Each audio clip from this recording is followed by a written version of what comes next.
been hell on earth. We've been waiting for nearly 8 years. Why do you think the story still resonates after so much time? The largest, longest, most mysterious event in aviation history. Is this the biggest break we've had? It's a game changer. That puts the plane where we think the point of impact was. This is it. It's massive. That is a key that will help us unlock this mystery. We've got to give it a red-hot go. Absolutely, we would stand ready to assist as we're asked.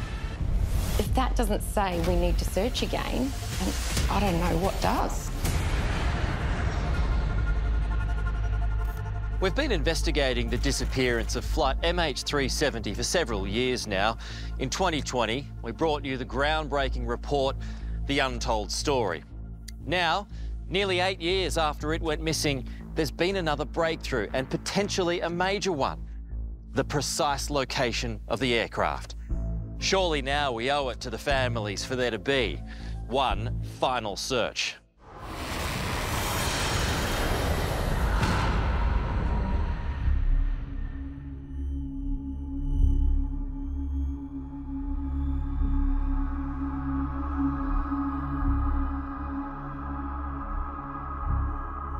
It's overwhelming to think that something so simple could actually solve this mystery nearly 8 years on.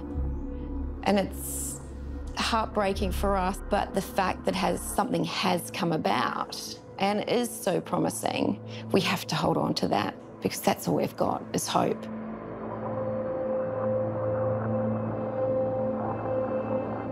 Why do you think it's so important, Mike, to find it, to go again? If for nothing else, for the next of kin, we need to put this to bed. The only reason to keep looking is to find the flight recorder. An aircraft has gone missing and we don't know why.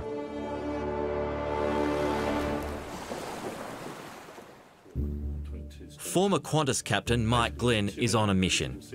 He wants another search launched for the plane, and he believes he knows how to find it.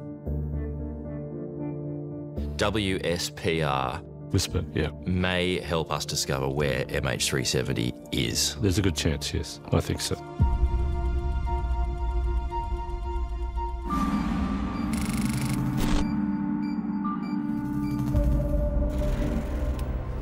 Whisper is a network of weak radio signals that covers the globe. It's led to the creation of a revolutionary new tracking technology using the most unlikely of sources: amateur or ham radios. A ham radio is an amateur radio operator using long-range radios. And what's their purpose? They talk to each other. Around the world? Around the world. They're looking at aircraft. This one's here, this one's there. Well, they're not even looking at aircraft. They're just talking to each other. They're logging who can talk to them and all this sort of thing. This whole idea about tracking aircraft was a very recent development. With input from Captain Mike Glenn, British aerospace engineer Richard Godfrey developed the program. And this is how it works. Ham operators send out signals to see how far they travel. When it's received by another operator, it's logged into the Whisper database. Records go back to 2009. Where does MH370 fit in? Well, people started thinking maybe with the knowledge that when aircraft pass through these links between these two stations, that sometimes they change the signal, and that could be picked up.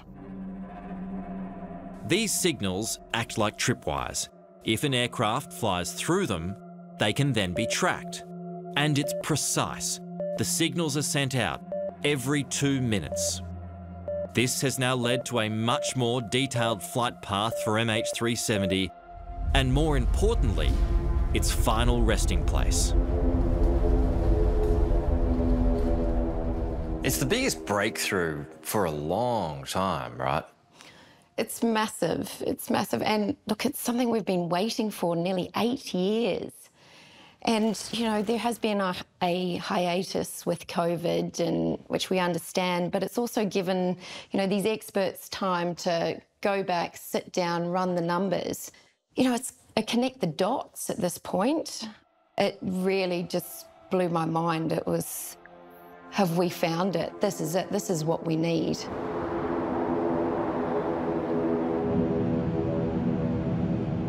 Potentially, this is huge. Potentially, very much so. Yes, I'd say it's a game changer because it introduces a whole new way of thinking about what actually happened.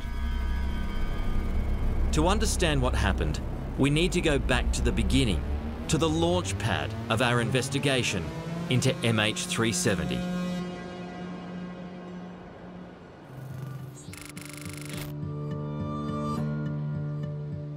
In the history of aviation, there's never been a mystery like Malaysia Airlines Flight 370. It's so significant that that flight number, MH370, is known by most people. It was a modern passenger aircraft that took off from this runway in Kuala Lumpur on the 8th of March 2014 and simply vanished from the radars with its pilots, its crew and its passengers on board. Even today, no one knows where it is, but much more is known about what happened, the alleged cover-ups, the investigative failures, and the possible motives of a pilot in command.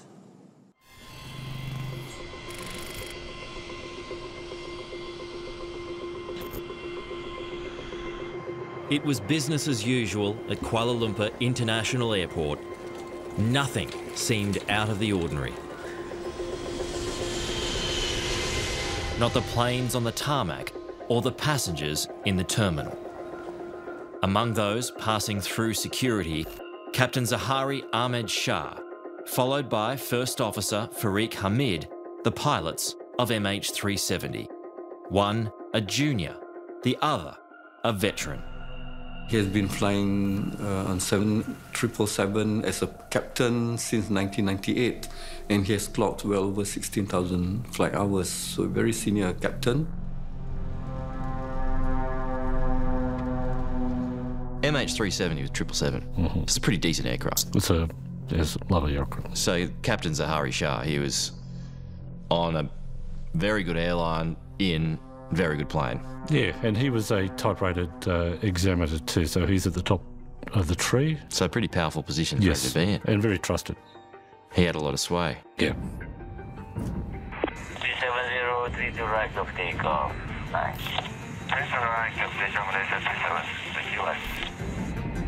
At 12:42 in the morning, local time, Malaysia Airlines Flight 370 left the runway.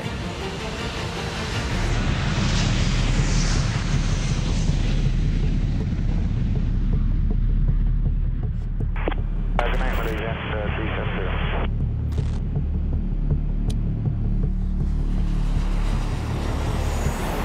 Good night, Malaysia 370 were the last words heard from anyone on that flight. And at the same time, the plane disappeared from radar screens. The aircraft was supposed to land in Beijing at 6:30 a.m. So were you still hoping that MH370 would still arrive in Beijing? Yes. 6:30 a.m. in Beijing, when the plane should have landed, delayed, flashed on the arrivals board. Panic sets in. The last point of contact was over the South China Sea, so that's where a search was launched. Heard about the disappearance about 15 hours after it happened. I was up in Bangkok at the time. Mike Glenn was flying back to Australia just after MH370 went missing. His flight took him over the South China Sea. When I got there, there is a feature of the Gulf of Thailand where there are fishing boats, the entire length of the Gulf of Thailand. And you can see them at night time. It's one of the great sights in aviation. There's just this vast number of fishing boats there, and I'm going, there's no way an aircraft could crash here without being seen. There's absolutely no chance. 239 lives feared lost, including 6 Australian. Australia's Prime Minister at the time was Tony Abbott. I rang the Malaysian Prime Minister and I offered Australian assistance. At that stage, we thought that the plane had disappeared somewhere in the South China Sea. But MH370 wasn't in the South China Sea. Primary radar records and Air Force data reveal when communication was lost, the plane turns back to Malaysia and flies for several more hours.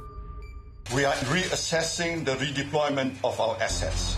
When MH370 crosses from Malaysian to Vietnamese airspace, there's a catalogue of errors by air traffic controllers from both countries. At the same time, the plane's communications equipment was turned off. That means you're not visible on civilian radar. And essentially, if you're not visible on civilian radar, nobody can see where you are. Data showed once the plane flew across the Malay Peninsula, it turned around the island of Penang, headed up the Malacca Strait and across the Andaman Sea. It was even seen on military radar, but no one acts. They had the opportunity when the Malaysian military tracked this plane for an hour. They did not scramble a jet to go and see what was going on. They could have saved us 8 years of pain and suffering. They didn't do that. I think the initial response by the Malaysian government was, shall we say, it took them a while to get organised. There is this system which not even pilots knew about until MH370, which is that although he turned off all these systems he could turn off, there's one which emits via satellite data from engine performance. And the way it works is that, in this case, about every hour, there's a satellite handshake. The aircraft will send a signal to the satellite with data on it, and the satellite will respond, but then transfer that data to a ground station. In this case, it was actually in Perth in Western Australia. Every hour MH370 is flying, satellites pick up an automated ping from the engines. So the plane is clocked until one final handshake on what's known as the 7th arc. That 7th handshake produced a band, which is an arc, and that's where the science suggests the aircraft would be, somewhere on that arc, but we don't know where on the arc.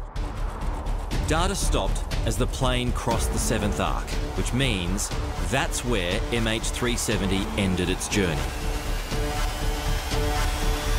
The wreckage is somewhere in the southern Indian Ocean, and as we'll soon reveal, a potential crash site has finally been discovered.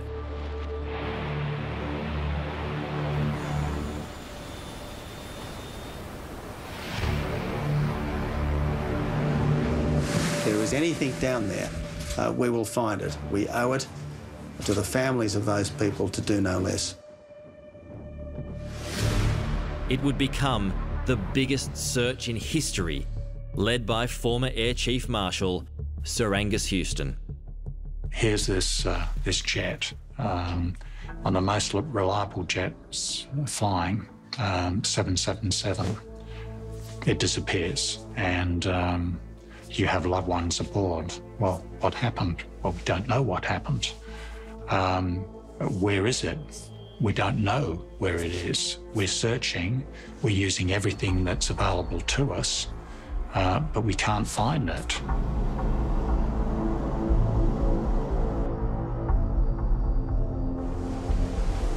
Wouldn't it be extraordinary if, after all this time, after all the money that's been spent, after the biggest search in history, that it was a bloke with a ham radio who might have found it?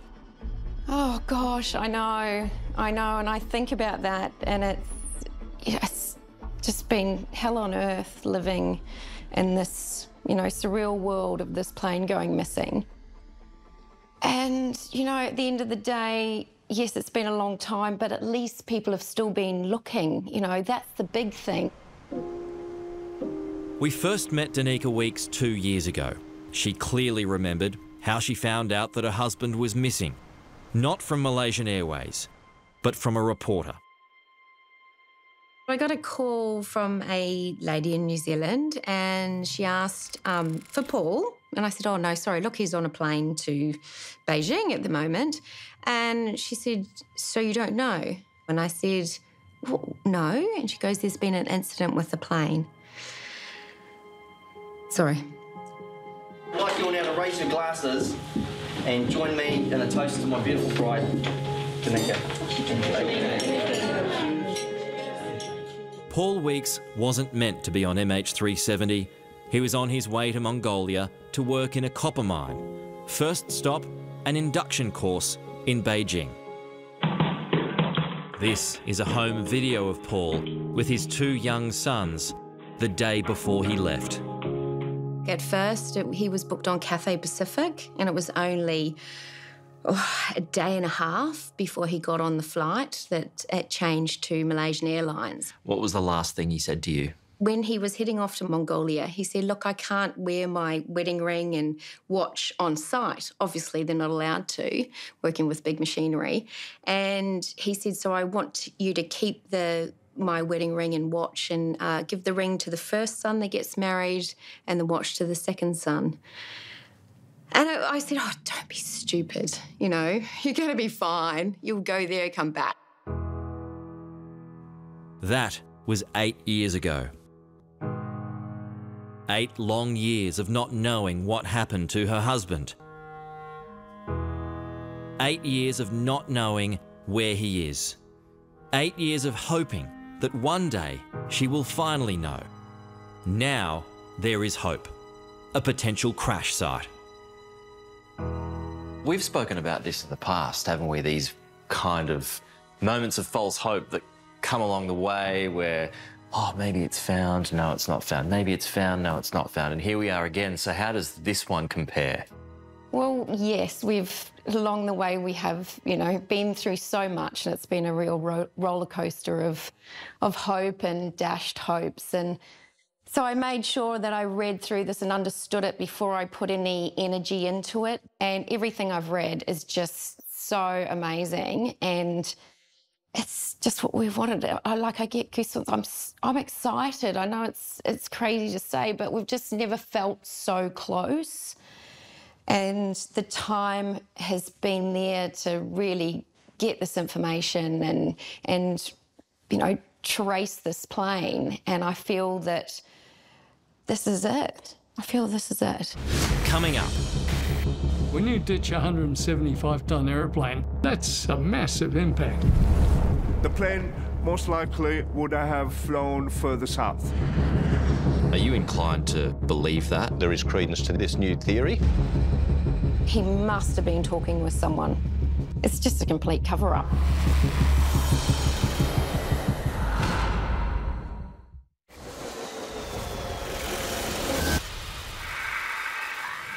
Part of what forms the whole MH370 mystery are all the wild conspiracy theories about what might have happened to it. All you need to do is look online to see some of the more colourful explanations. That it's in the Cambodian jungle, or was sucked into a black hole. Maybe even the Russians have got it. But experts, citing real-life examples, have narrowed it down to a handful of likely scenarios. All of them end up in the same place. How it got there is what divides opinion.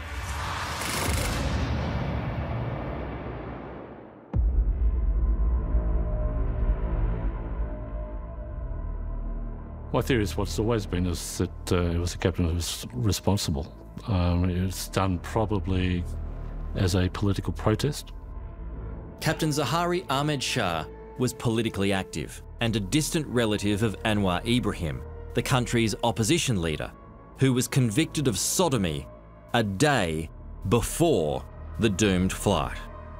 He was said to be quite upset by that verdict. Now, he was active in the party, but again, there's no claim of responsibility in any of this. But that's one lead. Again, would it be enough for him to take such drastic action without saying he did it? Difficult to say.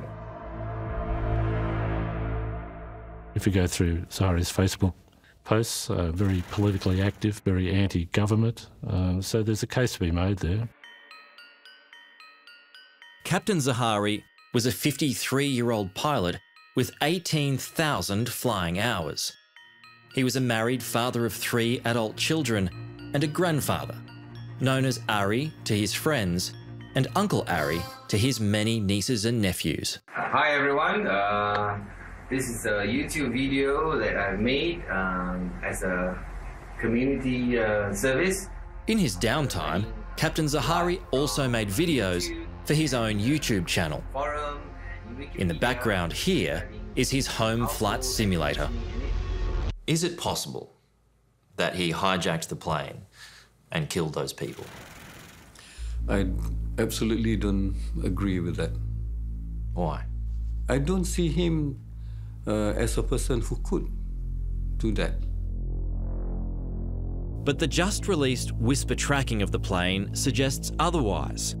Using ham radio signals to detail MH370's flight path, it raises the possibility that politics may have been involved in the plane's disappearance. So he's come up, followed the coast of Sumatra, the east coast and the north coast, down the west coast of Sumatra, and this is the really interesting thing.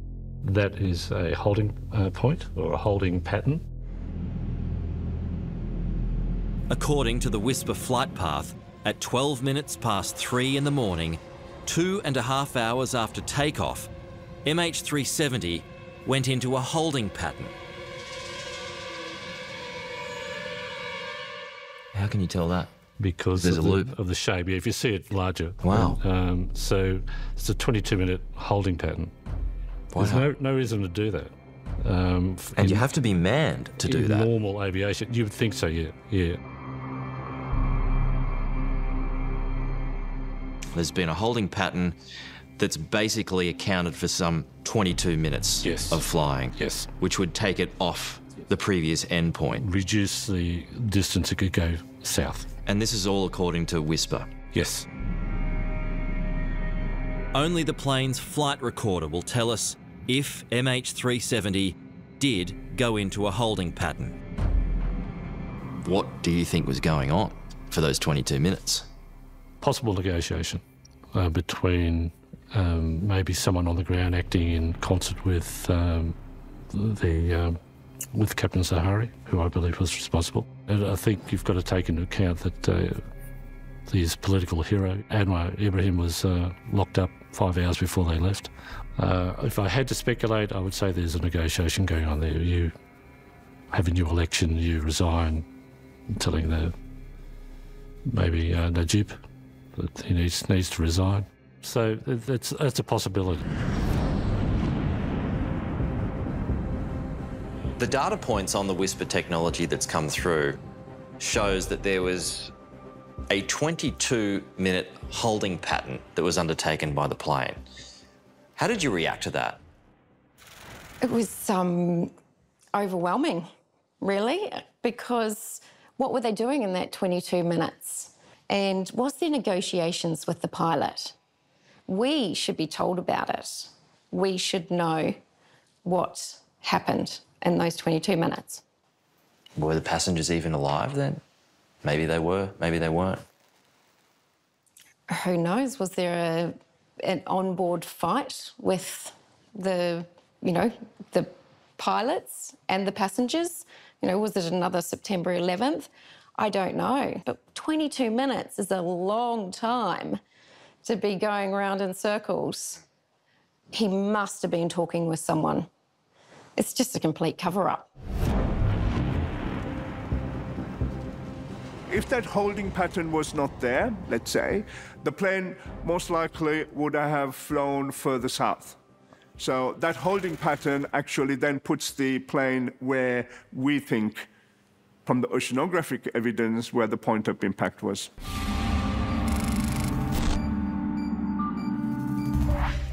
Authorities had initially identified a 120,000 square kilometre search area, but they never had an exact spot for where the plane came down. Now there's been a major development in this long-running mystery. 2 separate sources have identified the same crash site. a precise location, 33.177 degrees south, 95.300 degrees east.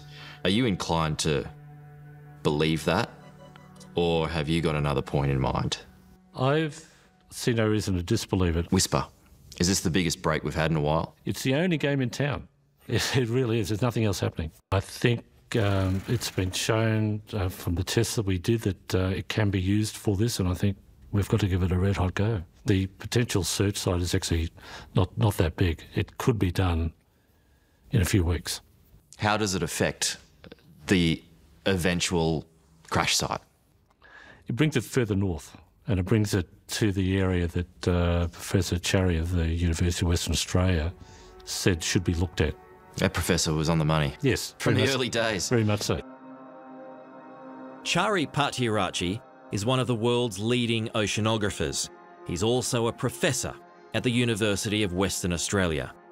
Analysing ocean currents and drift patterns, Professor Charry has come up with a crash site that is nearly identical to the Whisper coordinates.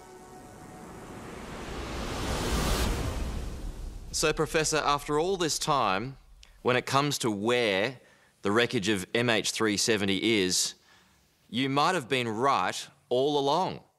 Well, we have been right all the way wrong. We were right to say where the debris may end up in the flaperon. We were the first people to tell where that debris would end up in. So we were right there, and then we were right again now. The site is 1,933 kilometres west of Perth, more than 4,000 metres underwater. Its mountainous seabed known as Broken Ridge.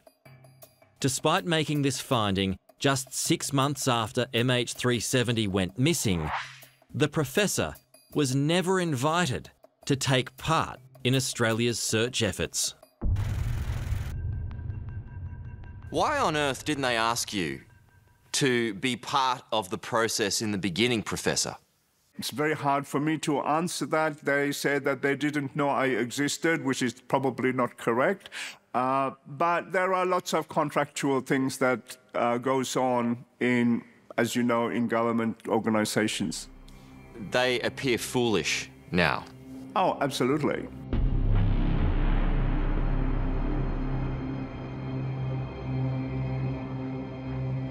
That was, I think, the turning point for me when I realised that it was in the same spot that he had identified many years ago.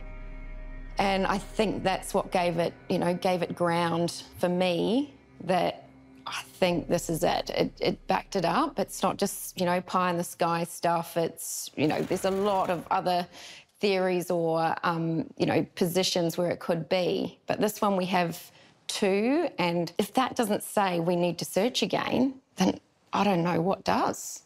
Is Whisper credible? Certainly Whisper's credible. The inventor received a Nobel Prize for his work, so it is credible. Whether it's credible to track an aircraft and over these distances is yet to be determined. But it could be. Well, there will be a key there one day. Something will help us unlock it. Angus Mitchell is the new head of the Australian Transport Safety Bureau, the agency involved in Australia's original search mission. You can see the plane is certainly well within the Australian search area and to the northern end of it. MH370 had essentially become a cold case for Australian authorities. But in another major development for the doomed flight, the ATSB is now taking another look at it, based on the Whisper report. One of the things we have done, and it really is in the emergence of this new theory, was to, because it puts the aircraft in an area that we have already searched. So I guess me coming in with a due diligence and a new set of eyes, we are undertaking a review of the data that we hold there. 8 years ago, there was no suggestion of Zahari putting MH370 into a holding pattern, but as we discovered in 2020, there were high-level discussions about the captain going on between Canberra and Kuala Lumpur just days after the plane vanished. My understanding, my very clear understanding from the very top levels of the Malaysian government, is that from very, very early on here, they thought it was murder-suicide by the pilot. They said that to you? I'm not going to say who said what to whom, but let me reiterate, I want to be absolutely crystal clear.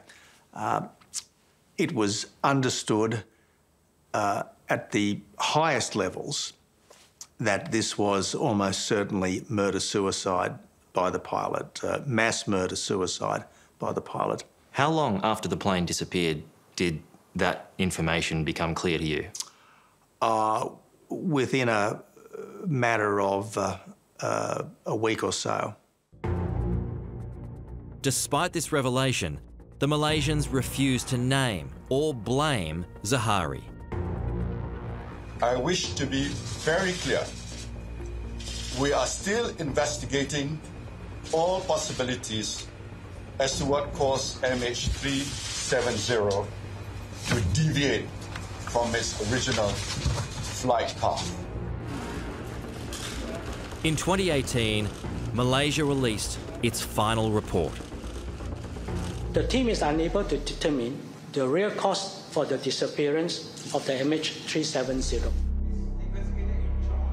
Again, no mention of Zahari, despite Tony Abbott being told it was murder-suicide. What was the reasoning that the Malaysians gave you? Well,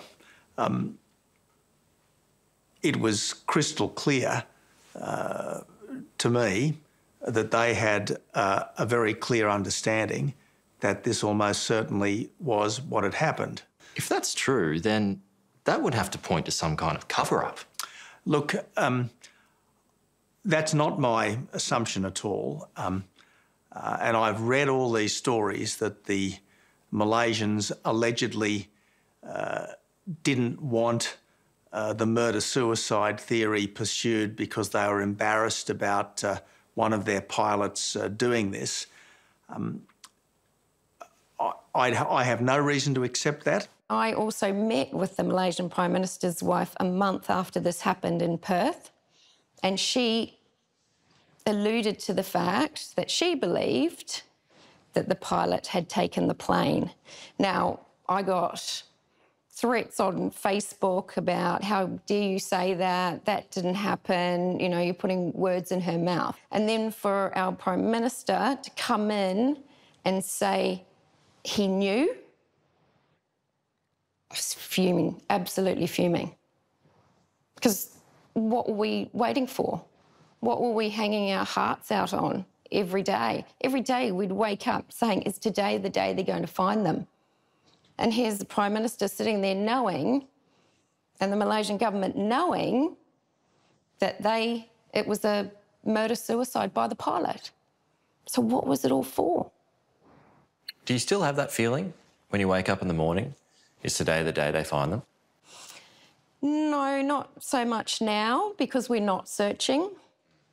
But it's more of, are they going to find a spot to search again that's going to be enough to push the Malaysian government to search again? In the 8 years since they went missing, there's been just one certainty about the fate of the 239 passengers and crew. It's the debris from the plane that's been found washed ashore, a sad testament to a tragic end for flight MH370.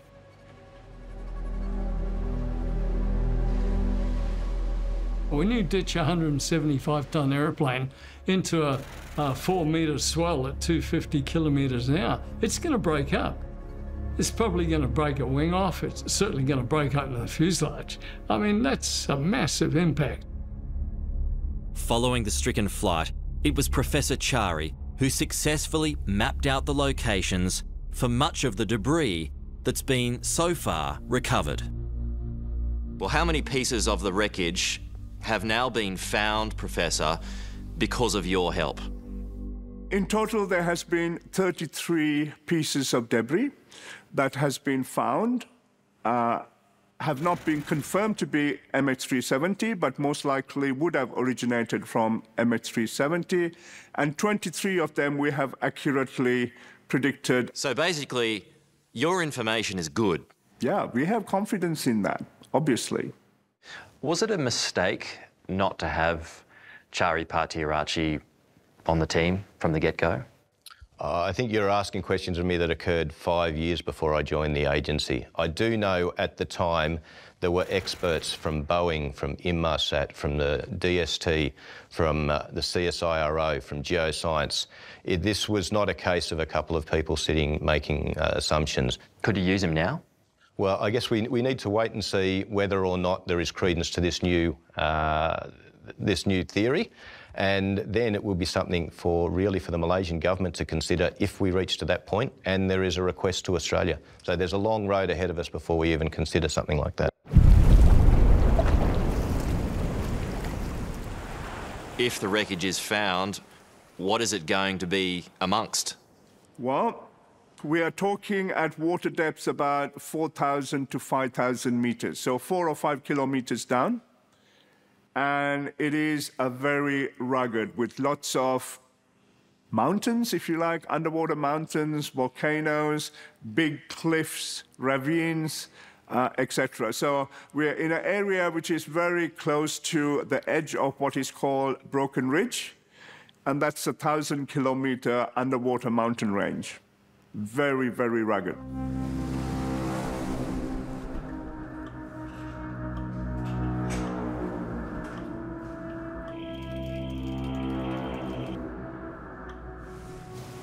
What goes through your mind when you think that Paul might be in amongst all of that, his remains?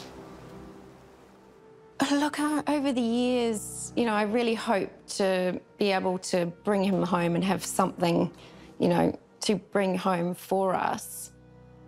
I'm just happy now after 8 years to know where he is. That would bring me some peace, because there is no peace. So just to know that he is in this spot, whether we recover the plane or not, we just need to know.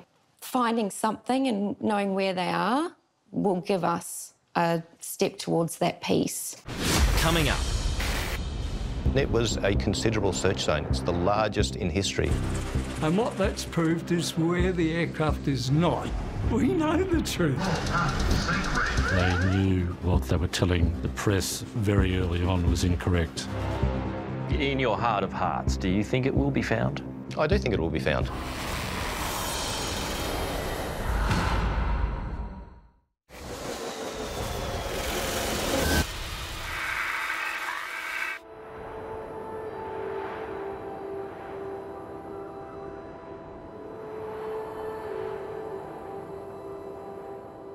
Byron, it's now been 8 years. Yeah. Can you believe that? And we're still no closer to the truth now. Well, we are. We know the truth. It's not a mystery. That's your truth. No. If the Malaysian Prime Minister tells the Australian Prime Minister 4 days after the event that it was murder-suicide, and that ties into all the evidence, the deleted practice flight plan, that's the truth, not some theory.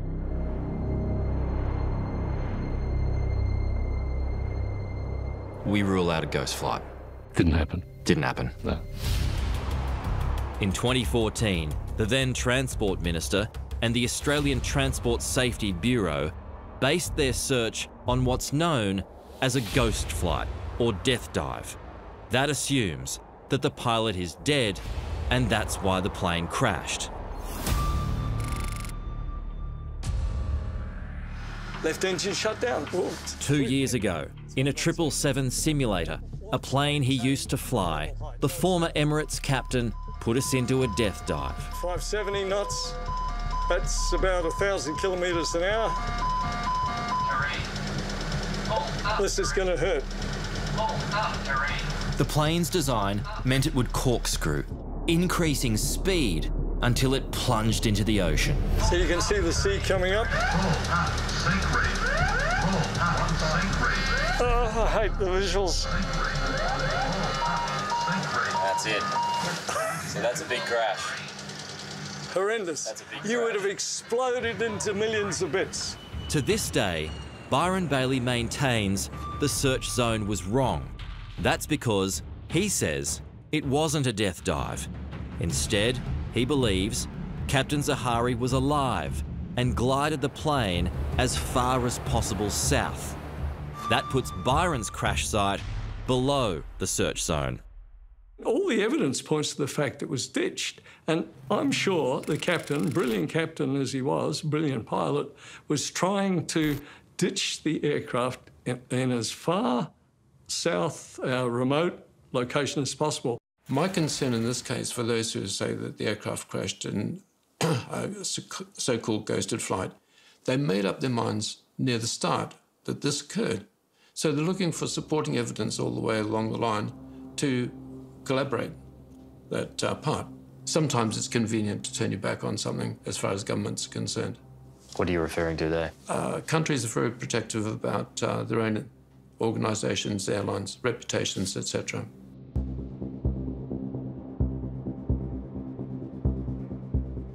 Why would Malaysia not want it found? For lots of reasons. Their initial response was botched. Big time. Big time.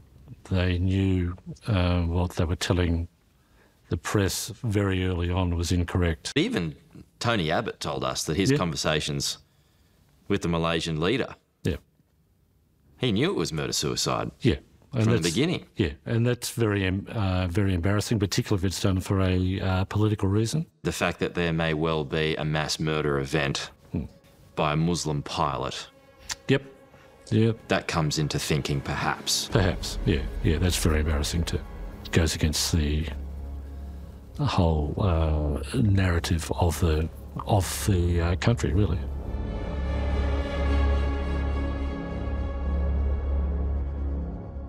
Has your theory changed at all over the years? No. Not even a little bit? No. We're in cruise at 39,000 feet. Back in 2020, Byron showed me what he thinks happened to MH370. Hello, engine's running now. Looks like we have flamed out. Byron believes Zaharie was still alive and still in control of MH370 right to the end.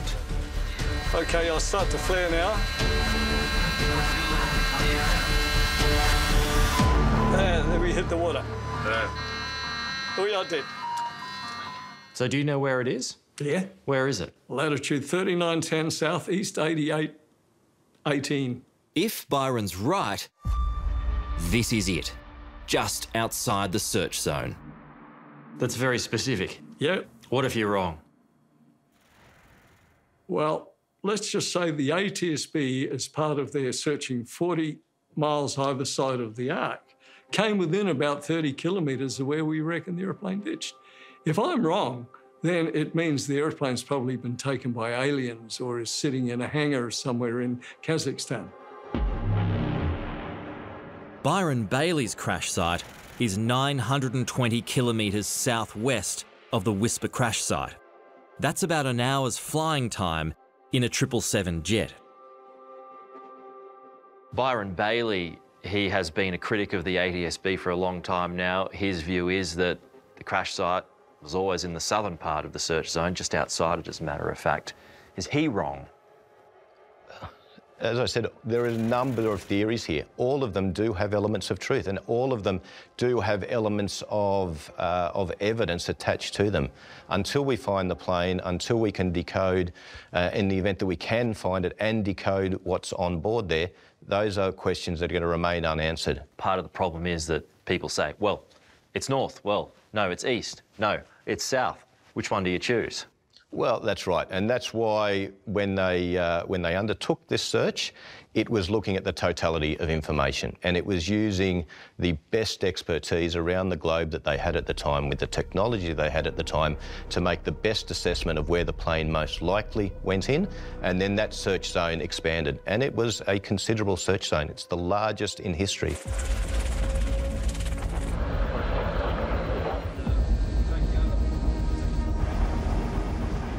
They've already searched 250,000 square kilometres over 4 years, and what that's proved is where the aircraft is not.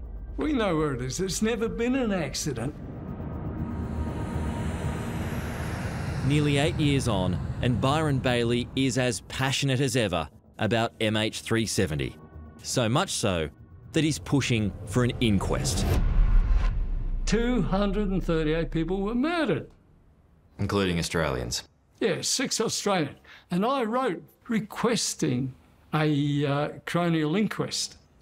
And after much prodding, a reply came back saying, we have sent the request to the Department of Justice, Attorney General's Department for consideration and analysis. Well, what do they know about aviation?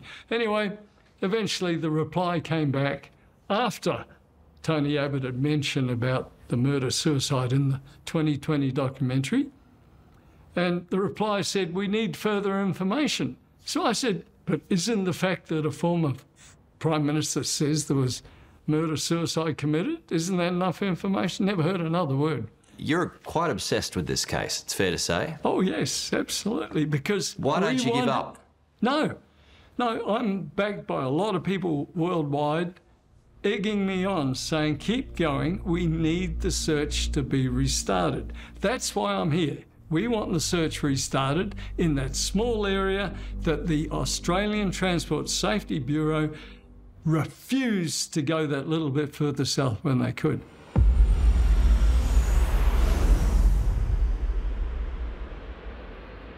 Okay, so just track the rest of the journey after the 22-minute holding pattern. The Whisper flight path also reveals another possibility about the intentions of Zahari. It shows that at one stage, MH370 was headed towards Geraldton in Western Australia. This may fit in with other narratives, that maybe the aircraft they were thinking of going to Australia, land there and request maybe political asylum. So this point here is where the aircraft is tracking direct to a point that was found on Captain Zahari's simulator. 7 days after it went missing, Malaysian police found on Captain Zahari's flight simulator practice runs to the southern Indian Ocean. This just 1 month before the doomed flight. The discovery wasn't made public until it was leaked 18 months later. Now, the significance of that is that there's nowhere to land anywhere near where that track took it at the end. There are no islands, there's nothing. And so by processing that flight on his flight simulator, he was practicing what could only be a suicide murder flight. And in a sad postscript to the MH370 mystery, in 2020, Ian Higgins also went missing. The author and journalist with the Australian newspaper hasn't been seen since. It's believed there are no suspicious circumstances.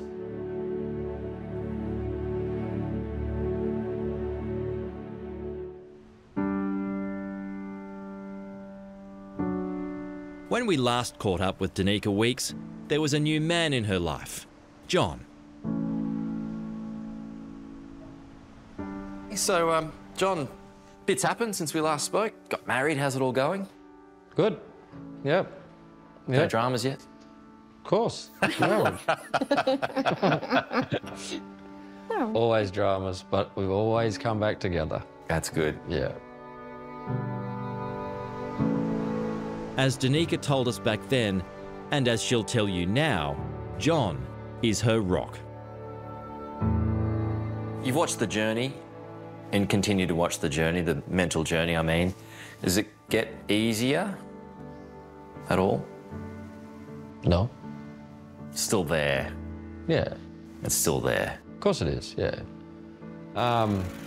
It's not just Danica's journey, it's the boys too. That's the big thing for me is we've got 2 young boys that are becoming men that haven't realised yet exactly the weight of what is coming towards them.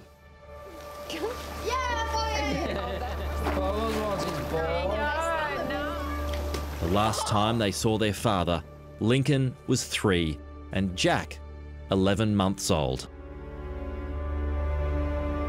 I don't think any of us ever realised, you know, how long it would be. I thought that this would all be, you know, tied up in a perfect little bow. We'd know what had happened before the boys got to an older age, and we could tell them the truth and tell them what happened. You know, people used to say to me, you need to tell them the truth. And I'm like, but I don't know the truth. So I'd be lying to them. And then if they got to their age now where they're asking questions and they would say, well, you lied to us, Mum. So I'm happy I didn't give them some narrative that hasn't happened, because we just don't know yet. Come on, Redders. Hello. Hello. Come on. Come on, sit. It's a massive thing for those 2 boys that are going to be coming into their own very soon, when they're old enough to understand and realise what has happened, what their anger's going to be, there's going to be so many emotions for them in the future that's going to be very difficult for Dan and I to deal with. Whether they take it one way or the other, it's going to be hard for them, I think. He wants to play. He wants to play. Get boggles! Get boggles! In your heart of hearts, do you think it will be found? I do think it will be found. When, I cannot tell you. And where? And where. You're exactly right. If we knew where, then we would have already been found. The ATSB boss is reminded of MH370 every day. At work are 2 empty boxes. He's hoping to one day fill them with the keys that will unlock the mystery of what happened to a plane that just vanished. They were built to house the flight data recorder and the cockpit voice recorder when an MH370 is found. So they've been sitting in my office, and it is a reminder that it remains unsolved.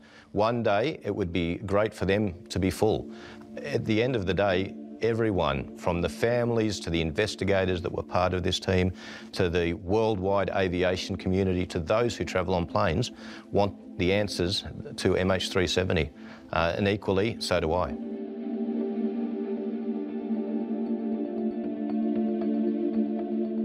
You know, this worst part about this is the not knowing. It's the not knowing, you know, what happened. You run so many scenarios through your brain, and there's been so many theories, you know, but they are somewhere. We just need to know so we can get some peace and we can bring our loved ones home and have our memorials and our funerals, and we're still stuck at March 8th. And it's just really horrible. It's a horrible place to be. It's like hell on earth.